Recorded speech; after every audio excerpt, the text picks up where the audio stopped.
예, 여러분 반갑습니다. 오빠입니다. 오늘 이야기는 동거의 딜레마라는 주제로 이야기를 하려고 하는데, 동거란 단어는 뭐라고 해야 될까? 굉장히 현실적인 단어로 와닿는 것 같아. 그래서 오히려 결혼보다 더 현실적으로 와닿는 단어가 난 개인적으로 동거라고 생각하는데, 이 동거에는 틀림없는 그런 딜레마라는 게 있거든요. 그리고 오늘은 그 딜레마에 대한 부분들 어떤 관점에 보냐에 따라 가지고 굉장히 뭐 다른 관점의 딜레마가 생성이 될 수가 있어.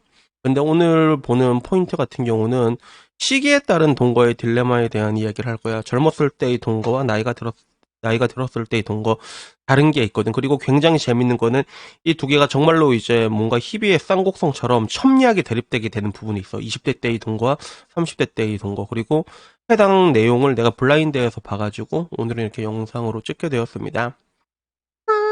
샤. 자, 블라인드에 올랐던 글인데 동거에 대한 고민이 있다라는 제목으로 올라온 글이야.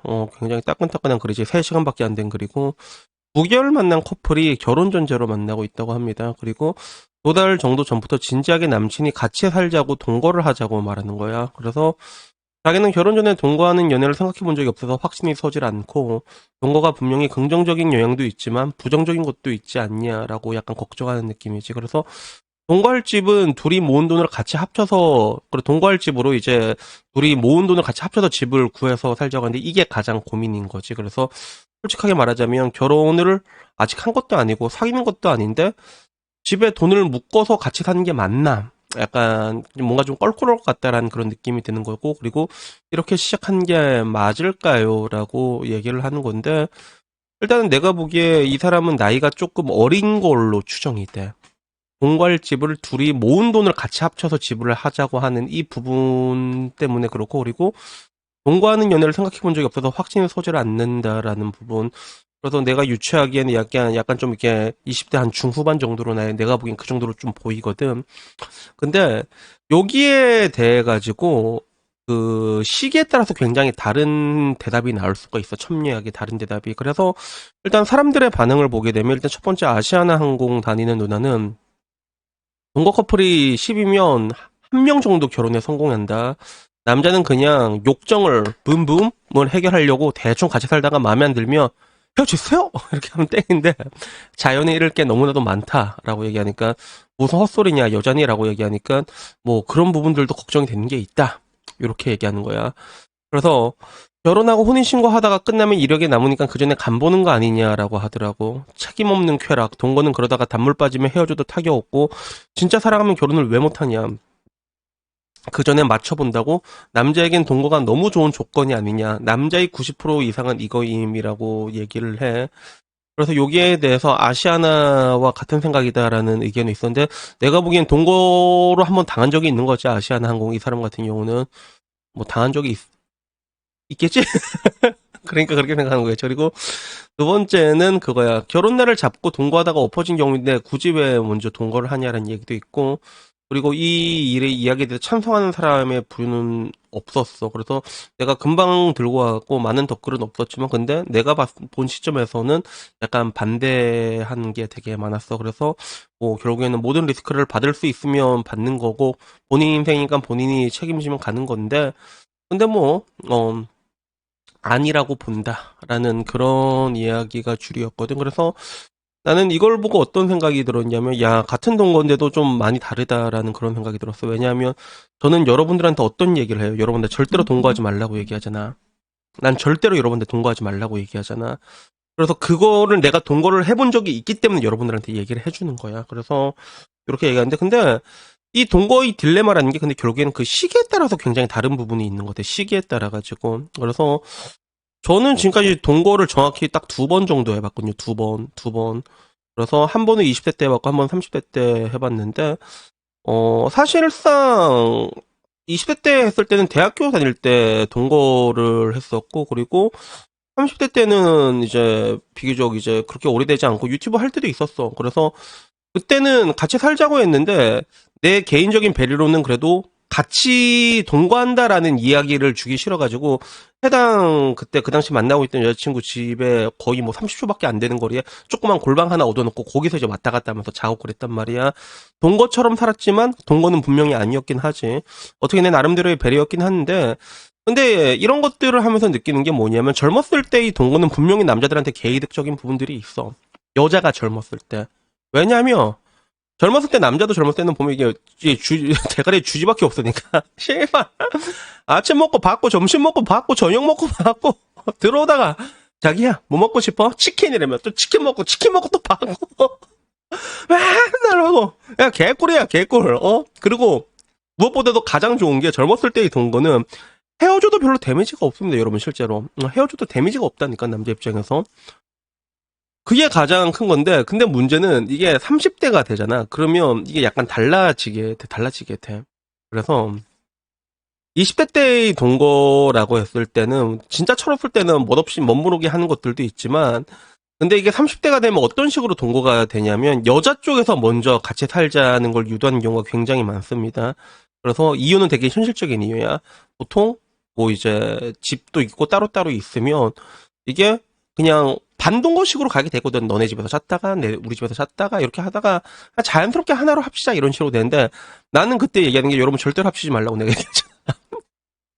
합치는 순간 죗된단 말이야. 왜? 그때가 되면 주객이 전도가 돼. 여자가 젊었을 때는 내가 별 문제 없잖아. 그러니까 진짜 독하게 마음 먹고 쪽쪽 빨아먹고 동거하는 그런 미친놈들도 있긴 하지만, 근데 원래 남자 여자가 만났다가 헤어지고 그게 뭐 특별한 일이 아니란 말이야. 아무런 데미지가 없는데 30대가 되면 그게 아니야. 여자가 만약에 똑같이 이제 동거하자고 했잖아. 헤어지는 순간 여러분 죽일 놈 되는 겁니다. 여러분은 죽일 놈이 된다니까.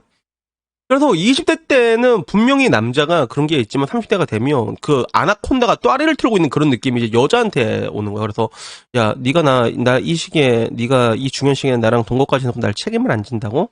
야, 이 개새끼야! 약간 이런 느낌으로 다가온다는 거지. 그래서 물론 뭐 같이 살면서 인해 갖고 뭔가를 맞춰보자. 왜냐하면 생활 습관이나 이런 것들은 때로는 어떤 경우에 따라서 굉장히 좁힐 수가 없는 부분들이거든. 그래서 저 같은 경우도 항상 말하잖아. 누군가 결혼한다고 해도 나는 따로 내 공간을 가져야만 된다고. 그게 왜 그러냐면 그냥 내 공간 누가 들어온 게 싫고 또 이 문제로 트러블을 일으키기가 싫어. 내 공간 안에서 트러블을 일으키기가 싫단 말이야. 그런 것들이 있으니까 나는 그런 걸 원하는 건데, 근데 보통 한 공간을 살다 보면 무조건 싸움이 날 수밖에 없습니다. 몇십 년을 다르게 살았던 사람들은. 그래서 이런 것들을 동거라는 과정을 통해 갖고 맞춰보고 조율해보고 이런 것들도 중요하긴 한데, 근데 막말로 근데 서로 맞는 말인 게, 여자가 나이가 어릴 때 남자가 진짜 사랑하잖아. 그러면 야 결혼할게 책임질게 라고 얘기할 수 있는 것도 사실이란 말이야. 그래서 나도 내 동생이 어리잖아. 내 동생이 만약에 어렸어. 되게 어린 동생인데 그 오빠 내 남자친구가 그 뭐 이제 결혼 전제로 만나고 있는데 동거부터 해보자는데 라고 말하면 나도 그 남자에 대해서 약간 좀 좋은 생각을 가질 것 같지는 않아. 근데 다만 가장 중요한 건 당사자들 간의 이해관계거든. 그래서 뭐 얘가 뭐 진짜 먹고 째고 이런 게 아니라, 아니 그러니까 그걸 떠나가지고 진짜 결혼 전제로 할 거면 그냥 너희들 그냥 시작하라고. 뭐 쓸데없이 뭐 집 내놔라 이런 얘기 안 할 테니까 내가 서포트 해줄 같은 거 다 해줄 테니까 그냥 혼인 도장 받고 시작해라. 난 이렇게 얘기해주고 싶은 거야. 그래서 되게 이 동거에 대한 레포트를 보면 되게 다른 게 뭐가 있냐면, 실질적으로 결혼을 하고 이혼을 했을 때 동거한 커플과 바로 결혼했을 때 동거를 통해서 결혼을 했던 커플의 이혼율이 더 높게 나타나요 실제로. 근데 다만 여기서는 이제 착시 효과가 조금 있는 게 왜냐하면 뭐냐면 어차피 헤어질 사람들은 그 전에 깨진 거잖아. 이게 반영이 안 된 거지. 그래서 동거를 하다가 결혼까지 간 사람들이랑 바로 결혼을 하는 사람 차이는 뭐냐면, 중간에 동거를 하다 결혼한 사람은 중간에 깨진 사람들이 반영이 안 된 거거든. 그러니까 이런 것들을 감안을 했을 때 어차피 헤어질 사람은 똑같이 헤어진 게 낫는데 호적 안 들어진 게 어디야 이런 식으로도 볼 수가 있는 거잖아 사실. 그리고 결혼해서 낑낑거리면서 이러다가 아씨 호적 덜어준 거 싫어갖고 이혼 못하고 있는 이런 부분들도 있으니까, 뭐 각자가 가진 장단점 같은 경우는 분명한 게 있는데, 근데 여자가 젊잖아. 그러면 더 비싼 걸로 받아내야 돼. 내가 봤을 때는 여자가 젊을 때 결혼을 하잖아. 젊을 때는 결혼이란 걸 더 비싼 걸 받아낼 수 있게 당당하게 요구할 수 있다는 거야. 내가 봤을 때는. 근데 이제 그거는 되게 웃긴 게 아이러니하게 이제 그때는 이제 그게 아니야. 그때는 오히려 뭐 이제 서로 이제 아이고 그래 알았다 대충 동거하고 그러다가 나중에 헤어지고 저 개 같은 새끼 이러고 나중에 30대 돼가지고 이제 자기야 같이 살자 이러고 야 날 책임 안 지고 도망가려고 이런 거 20대 때는 엄한 놈한테 맞았다가 30대에서 엄한 놈한테 총 거는 약간 이런 분들이 벌어지는 거죠. 그래서 이 동거라는 게 참 희한해 내가 봤을 때 아까 본 것처럼 젊었을 때랑 20대 때랑 30대랑 굉장히 다른 반응으로 나오게 되거든. 그래서 저도 여러분한테 말하고 싶은 게 여러분 여자친구가 젊어 어려 동거하고 싶어요. 그러면 동거하라고 얘기해 나도 진짜. 근데 여자친구가 30대예요. 뭐 32살, 3살, 4살이야. 동거할까요? 이러면 난 어떻게 얘기하면 절대로 하지 말라고 얘기합니다. 저는. 절대로 하지 말라고 얘기합니다. 그래서 결국에는 그런 부분들도 있어. 뭐 남자 여자랑 관계라는 게 뭐 만났다가 헤어지고 이런 것들도 있긴 하지만 근데 한국 사람들이 근데 내가 확실하게 말할 수 있는 게 한국 남자들이 평균적으로는 되게 착해요, 진짜. 평균적으로는 착하다니까. 그러니까 멋모르는 애들 착한 애들 이렇게 잡아가지고 동거해서 몇 년 살잖아. 그러면 야 이거 책임져야겠지 하고 결혼한 애들도 굉장히 많다는 거지. 그래가지고 동거 같은 경우는 그 명과 암이란 게 되게 확실한 부분들이 있는데 근데 내가 얘기하고 싶은 궁극적으로 여자 입장에서는 젊었을 때의 동거는 굳이 할 필요가 없다는 거야. 젊었을 때는 여자 입장에서도 그냥 야 나 얘랑 결혼하기 싫고 이게 야스나 하다 치울란다 그러려면 해도 돼. 그러면 해도 되는데 근데 내가 좀 결혼이라는 게 좀 급하다 이런 걸 좀 하고 싶다 서른 되기 전에 하고 싶다 그러면 굳이 동거는 할 필요가 없는 것 같다. 그래서 이런 것들이 20대의 동거와 30대의 동거의 딜레마가 아닌가. 얘기하면 너무 신기하지 않아? 이게 너무 크로스잖아, 그치? 그래서 이게 재밌어가지고 이야기를 한번 해봤습니다. 그래서 여튼간에 오늘 이야기 여기까지고요. 다음엔 조금 더 좋은 이야기로 찾아뵙도록 하겠습니다. 이상입니다. 감사합니다. 크래시